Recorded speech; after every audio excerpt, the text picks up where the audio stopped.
you? Get out! An arm suddenly wrapped around my neck, squeezing tight, and I elbowed him sharply in the ribs, pushing him back. I lunged for the knife I kept by the sink to protect myself, but I didn't do it in time, and he punched me in the stomach. The sharp blow where he struck me, winding me. I tried to grab his hand to slow him down, thinking he'd just punch me in the stomach, and grabbing the knife. Twisting it, I sliced into his arm. It caused him to bleed.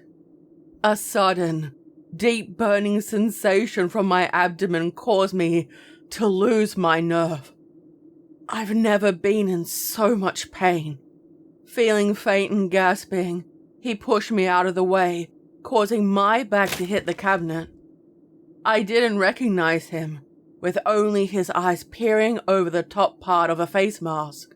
He searched through our precious canned goods, pocketing them quickly. The old diner we lived in was a gold mine for resources, and it hadn't been looted by the time we got here. My hand was wet.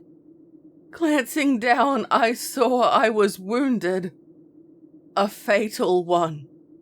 A bloody hole where the knife had penetrated my skin, staining my shirt. Squeezing my hand on top to stop the blood flow.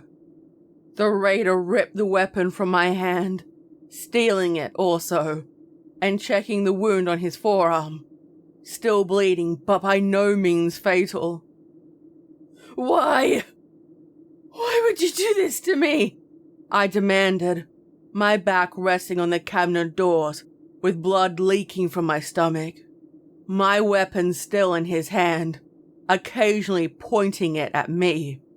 Hey, shut up. Where is the rest? I know you have more. Get out, I snarled warily, clutching the kitchen counter in an attempt to keep my balance, only to feel a numbness in my legs and hands, sliding back down onto the floor with my back on the cupboard door, hoping Gabriel would return before I passed. Tell me, or I'll rip you apart, he snarled, sounding more desperate than intimidating. He was between me and the handgun kept under the kitchen sink. If I could get to it, I could threaten him to get out, or kill him. If I died, so would he. Blood loss was claiming me, and I wouldn't have much more time. The raider went through my bag on the counter, then opened every single cupboard door in search of valuables, spilling what he didn't want out onto the floor, snatching what he could find, throwing items violently inside the bag, and with a rare chance of escape, I crawled backward until I reached the hallway.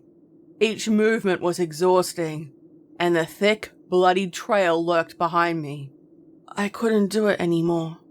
My sight was fading, and a familiar shadow stood over me. Hey, stay with me. He knelt beside me. Traces of snow fell on my skin, his hands cold to the touch.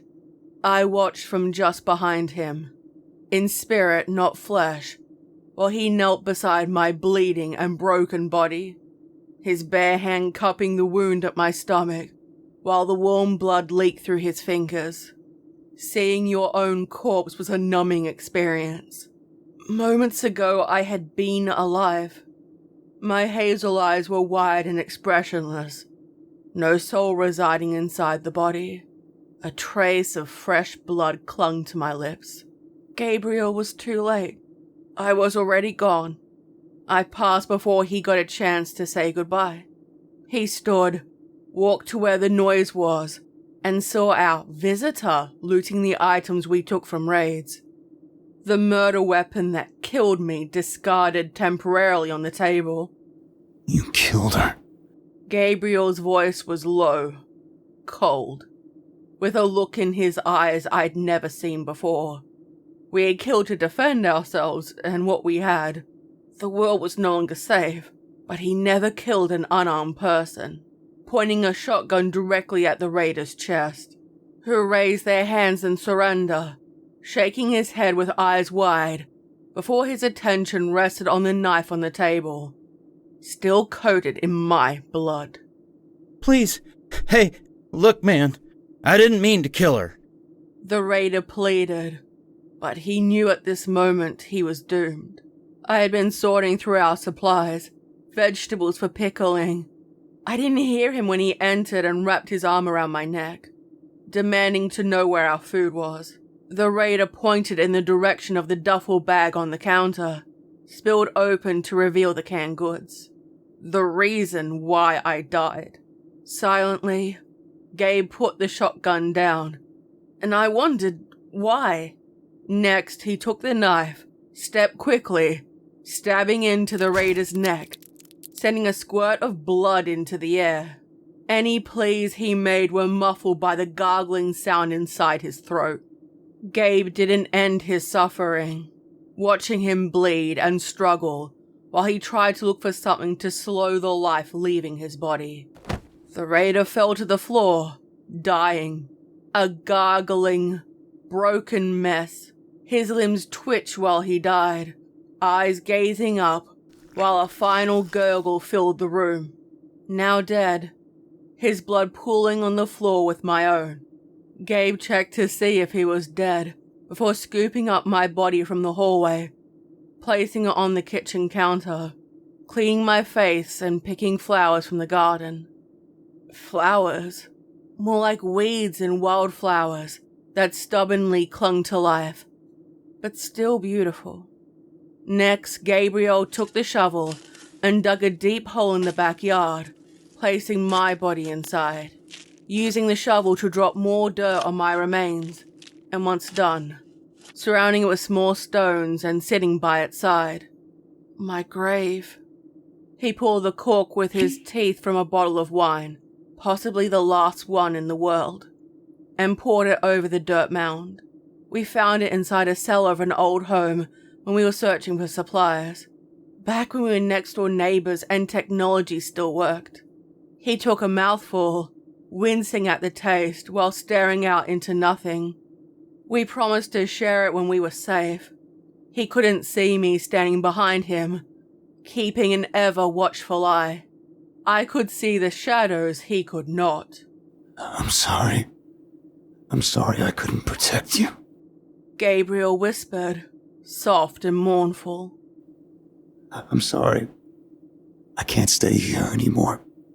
I can't look over knowing this was where you rot. That I didn't keep you safe. Placing a single flower on the mound, while he struggled to remember the words his parents used when his little brother died. Back when we had a community before death claimed each one. Tears of anger, hurt trailed down his cheeks before a numbness took hold. I sensed the change in him. I barely recognized the man I loved. It wasn't your fault. He tossed the rest of the flowers on top of my grave. A cold glance cast to the doorway where he had come. Standing up with the funeral now over, he stood with his jaw tightened and walked back into the kitchen. Standing up with the funeral now over, his jaw tight, and walked back into the kitchen, dragging the raider's corpse by the ankles on the tiled floor, and then over the concrete toward the decrepit sign of the old diner, the place that had once been our refuge. I couldn't believe what I saw him do. Gabe stripped the raider of clothing, using a knife to roughly skin the corpse, and cut off the left hand to keep as a grisly memento. Next, he hung the flayed skin over the sign and twisted metal wire to support the carcass, arms outstretched with the feet dangling down. It reminded me of a scarecrow to keep any raiders at bay, cutting off the head, jamming it onto a pole, with it exiting through the mouth, and leaving the head on top of the sign as a dread warning. He intended to leave it there. I feared for him. I feared for his safety. The raider may have friends who would hunt him down. Once done, Gabriel packed up all the valuable items we had into a large backpack, hiding the heavier things in a metal box and burying it to return for it later. He took out a petrol canister out of the abandoned rusty car we were working together to fix, and used to travel around the country together. No more. He started pouring petrol over anything too heavy to carry, too valuable to let someone else have. He lit a match, using the Raiders' old clothing to help it ignite, casually dropping it on the fuel, watching the flames spread and torching the place. He watched it burn. Our dreams went up also. If we couldn't have it, neither could anyone else. Thick black smoke filled the air. No doubt it would bring attention to the local area. Our home was gone. He turned, walking away, and after a moment, with tears in my eyes, I followed him and kept glancing back to our past. I knew I couldn't last here forever. I'd have to move on to the next life, but I couldn't let go. There was no glance back from him to see what happened, no pausing. He walked to continue his way with no chance of a return. I remembered the corpse of the raider, dangling in the breeze, blood and gore dripping down into a puddle underneath him. He didn't hear the whispering, the gargling sounds that should have warned him. In my new form, I walked beside him. His pace was always faster than mine, and he'd slow to keep pace with me, back when I was alive. Now, he walked swiftly, alone. The hair on his arm stood up when I got close. For a moment I believed he knew I was there with him, and he stared in my direction. I must be losing my mind. Sometimes I feel you're still with me. He scoffed while I caressed his face, and Gabe pulled away. And still, I followed, waiting outside an abandoned restaurant, and he noticed the front doors rattling. With no wind, no cause. A sixth sense warned him that it was nothing friendly, but I saw them. The shadows of the dead. Sensing one of the living was near, Gabriel walked on the road when we came to the small, abandoned village with so many dreams. This was supposed to be the place we were going to settle down in. It was still deserted, a perfect place to create a home. Human life had become rarer years ago when services stopped coming, technology no longer worked, and old illnesses made a brutal return. Hey, remember those strawberries on the rooftop? I asked him. We gorged ourselves on the fruit, a rare treat, and managed to take seeds with us when we left. He didn't respond to me. He unfurled an old map, areas crossed out where he had traveled to before, or had escaped from, with scribbled notes of water clean, raiders, broken bridge, lingering on distinct landmarks, and marks depicting locations we had already traveled to. His eyebrows narrowed, lips aligned in thought. Okay, if I travel down the coast, I'll avoid the city, and... Gabriel placed a tin can down to prevent it from curling. avoid both the bandits from the road and the raiders. There's supposed to be a settlement nearby. Sucking his teeth in thought. But they might not be there. I pointed to the opposite side of the map, an area we discovered already, only to have him ignore me, his finger trailing in the opposite direction. I'll go there next. It was all scooped up, and with a shotgun strapped to his backpack, a sidearm at his waist, and carrying a rifle for defense. Ammo was growing rare, a machete at his belt. He kept his face concealed with a gaiter, protecting the lower part, and with his eyes peering over the top. The snow had faded. Instead, the wind would grow harsh, biting at any exposed skin. The sight of weapons might cause people to pause before they'd try anything destructive. We didn't see anyone anymore. And he didn't see them. I know he wasn't thinking clearly. The journey was long. I kept trying to keep his spirit up, telling him stories of the good times we had, reminding him that someday the pain would not hurt so much, and that he'd be free from the loss. He never smiled anymore. There was screaming in the distance, a child, and he froze on the spot before moving into the foliage, concealing himself from view behind an old car, waiting to see if it was a trap or a valid cause for alarm.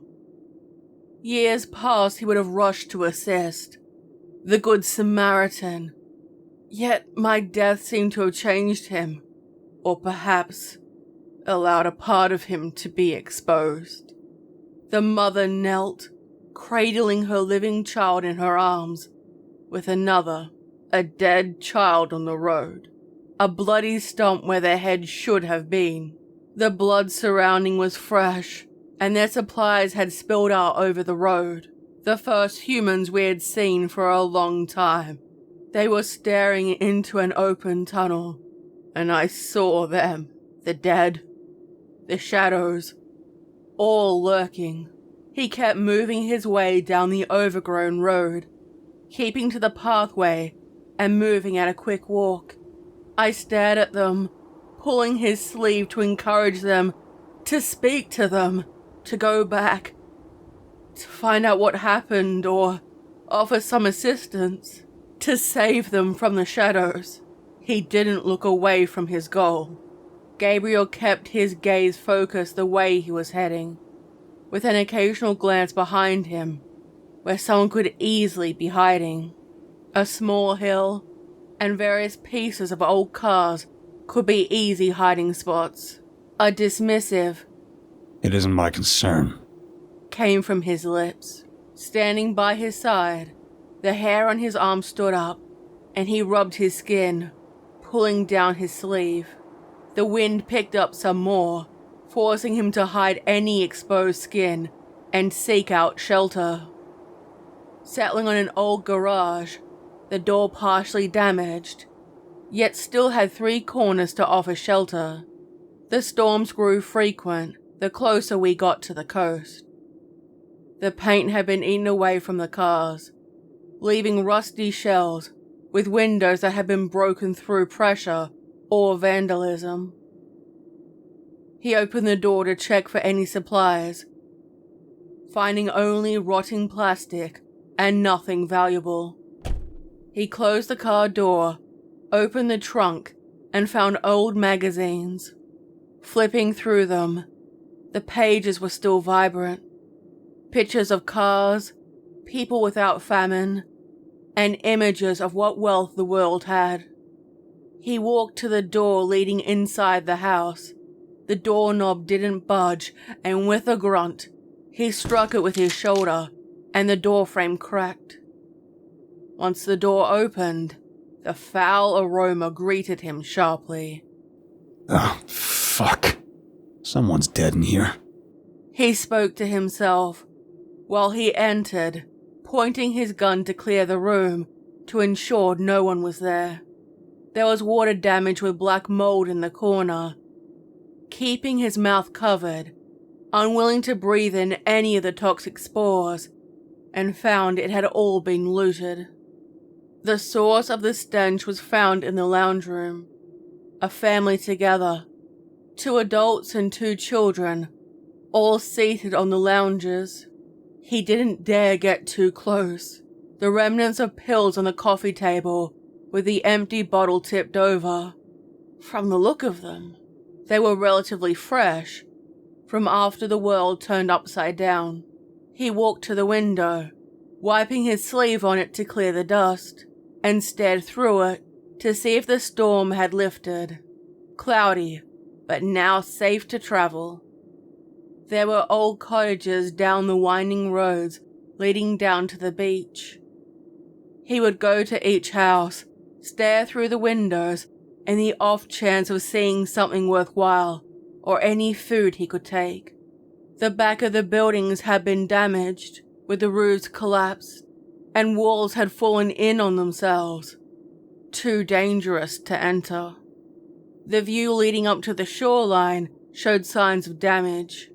Neglected houses had fallen into the sea, with concrete pillars being the only thing standing.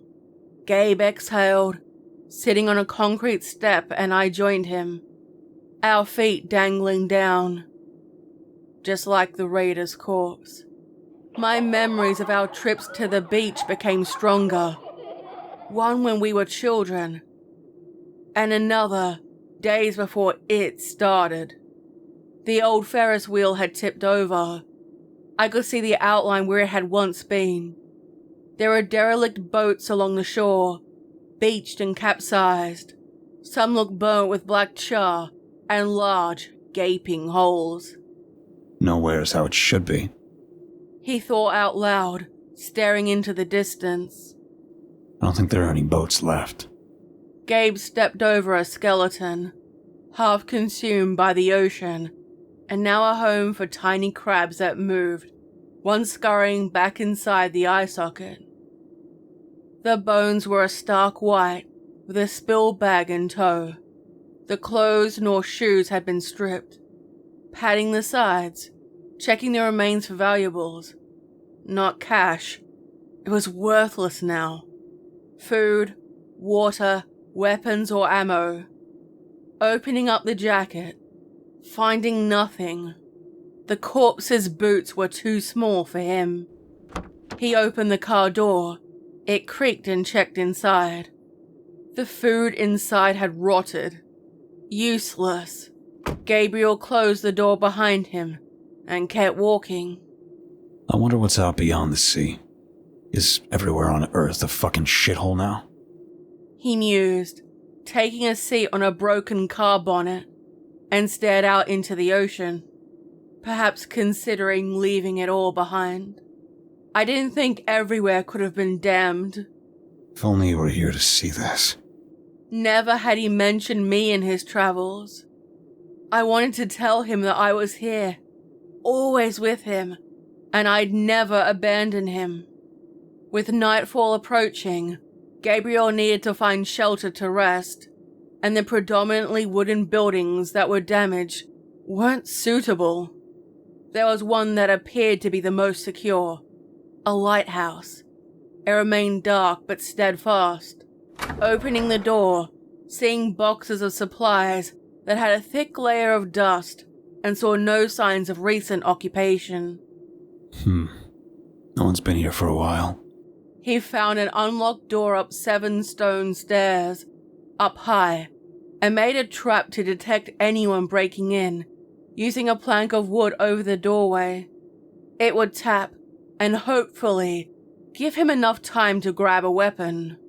In the past, they would have been more intricate, a secondary, or more, planned in case the others had failed. Now, only the bare basics. There was a small room with a stairwell leading up. It was dark, no windows, and that was likely a good thing. It meant the structure was sturdy. Walking up while holding the railing, faint shadows allowed him entry upward, and the dark space gave him pause. A sharp crunch under his boots warned him. Glass? Bone? Climbing the stairs, until he reached the living quarters with an old cot and a lantern. Dumping his bag by the side of the bed, resting his handgun beside him, ready to fire if the need arose. Sitting on the bed, exhaling deeply, and resting his head in his hands, fingertips running through his beard. I stood beside him, placing a hand on his shoulder and squeezed to offer my support. He didn't move. Holding a match in his fingertips, striking it, and lighting a candle made from rendered fat, and place it inside the lantern, lowering it down to minimize the light output. It was best for people to not know his exact location. This isn't such a bad place. I might stay here for a long while. He answered sleepily, laying back on the cot with his weapon still in arm's reach.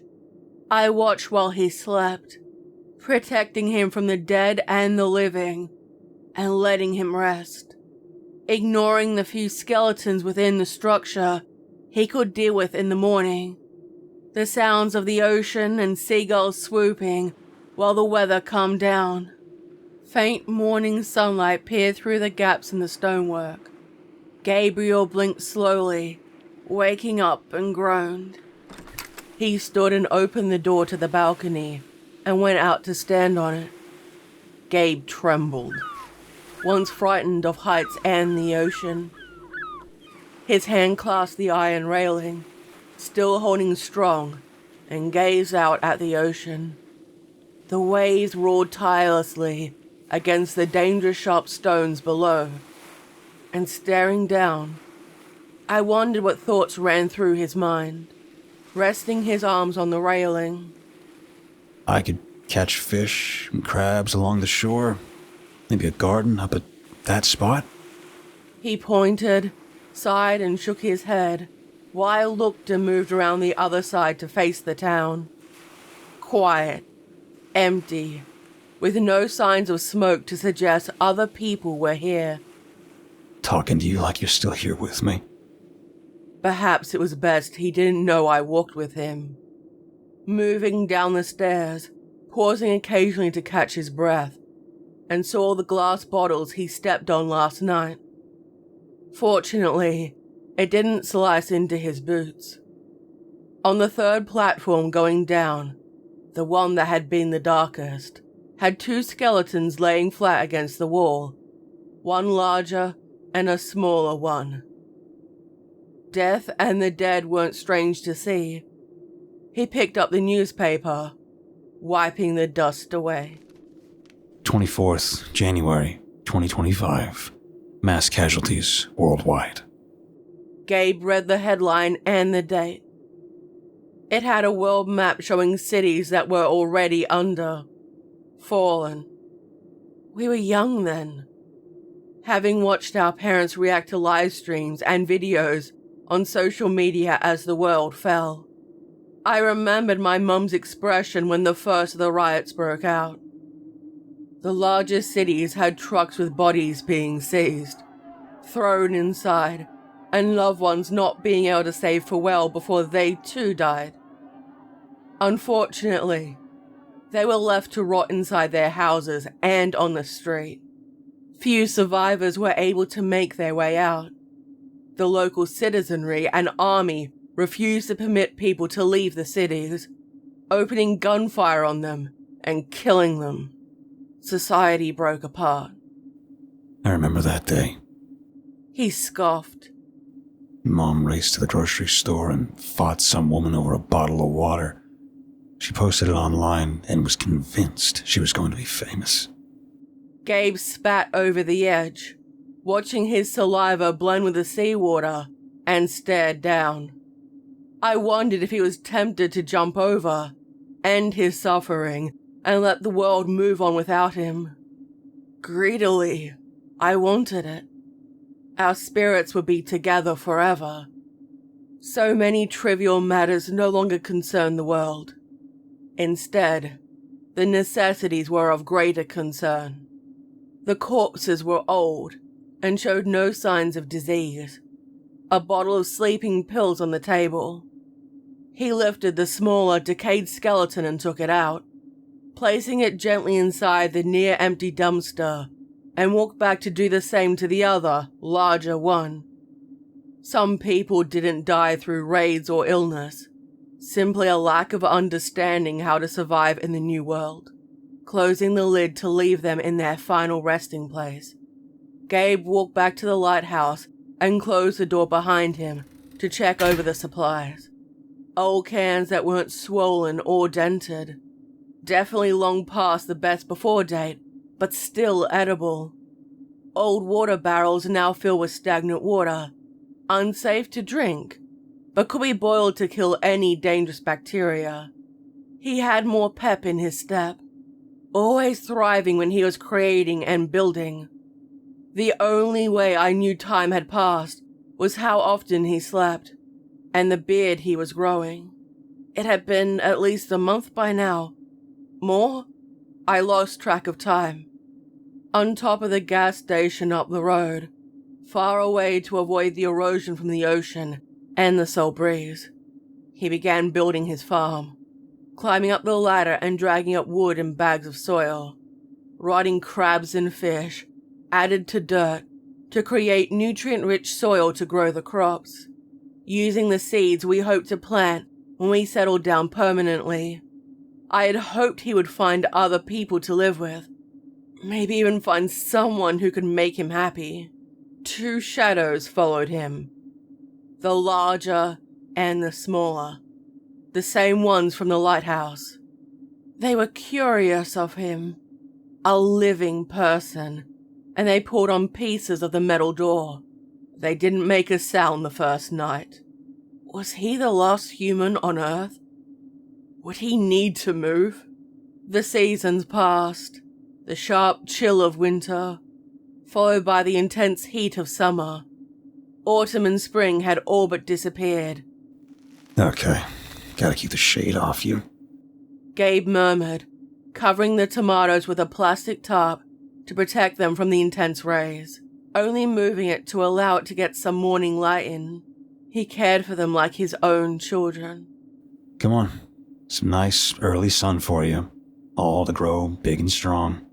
When he made his way back from the shoreline, more shadows of the dead would follow him.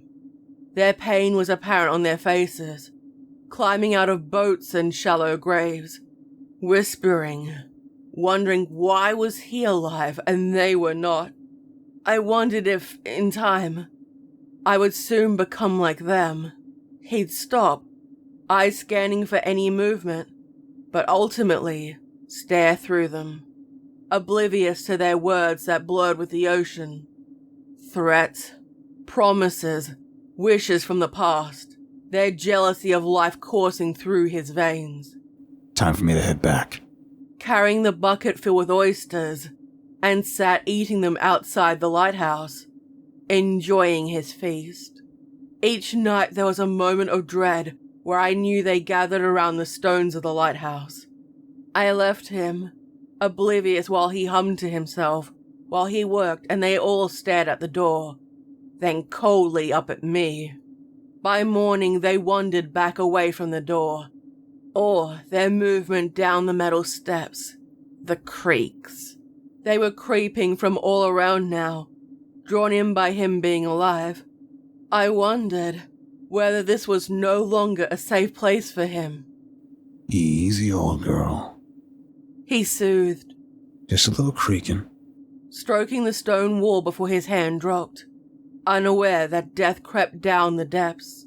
I followed him on his adventures. With the passing of seasons, his joints grew stiff, and flecks of grey appeared in his hair and beard. He didn't speak as often as he used to. Traveling up the stairs of the lighthouse grew difficult. He'd lean on the rattling railing, and I hoped they wouldn't break and cause him to fall. He'd shudder, crawling up into himself while he slept, and they never dared to get too close. I never thought it would be something so uneventful. He slipped on algae claiming a rock, falling too hard on the ground, and Gabe cried out and struck his head on a sharp rock, cutting into his skin, breaking into his skull. Injured, Gabe stared directly at me, seeing me for the first time, and our fingertips touched. You're here with me. Gabriel whispered, his voice withered and old. The years had finally caught up on him. I never left, not once. Disbelief. He shook his head, not believing what his eyes were showing him. Maybe he found comfort in knowing we were close. He blinked, looked around in confusion and blinked again. There I was. If I'm dying, I can see you. He smiled through the pain. I can see you. You don't need to. You don't need to die. I'm always with you. He swallowed and spat a mouthful of blood. staring at the liquid that coated his lips, and now the floor. Have you seen any other dead people? Yes. I've kept them at bay. They've been following you. He shivered, now able to see them standing over us. Their faces nothing but voids, with their hands reaching out to him. Features all blurred into each other, and their clothing and skin fused together. Seeing them up close was strange. How would I end up like that? A twisted, gargling sound caused him to step back. A warped shadow, with stiff movements and each step jerking and twisting. The wires held its arms wide at the elbow, and now the flesh had fused, marking its shadow. No head with only a stump for a neck. The same one whose life had been ended by Gabriel. One of many, yet this shadow lingered. This one... Oh, this one I feared. What is it? It's him. From the diner. He is here. His eyes wide, crawling on his fingers, and there were no prayers, no callings, nor spells to keep it at bay. Standing between them, it paused, recognizing me. The memory raged on. I remembered his arm around my neck, the punch and the burn. The knife. My hand rested where the wound had been. A fear. A remembrance of my death. My murder. My hands touched the raider's moving shadow. It was cast aside. I saved him. While I faded, I saw him getting up and looking around, and I was no longer visible. He threw the raider's rotted hand into the sea, and finally let go.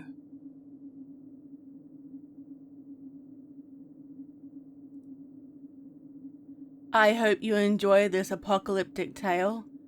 Let me know what you thought of the story, and did you see when the chibi popped up? Why not let me know in the comments section down below. I would like to thank my amazing guests, Vidith22 and deqster. Their links are in the top comment and the description to check them out. They help by lending their voices to the story.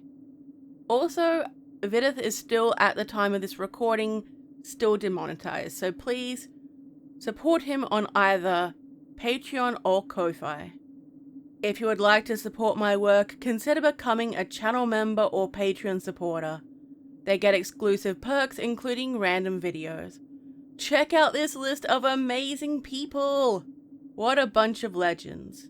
Watching, subscribing is all very much appreciated. Check out my social media links below, including my merch. Sometimes YouTube does not give proper notifications, so hit the bell. Come on, do it. Stay safe, my little spooklings. And remember, I'll be watching you.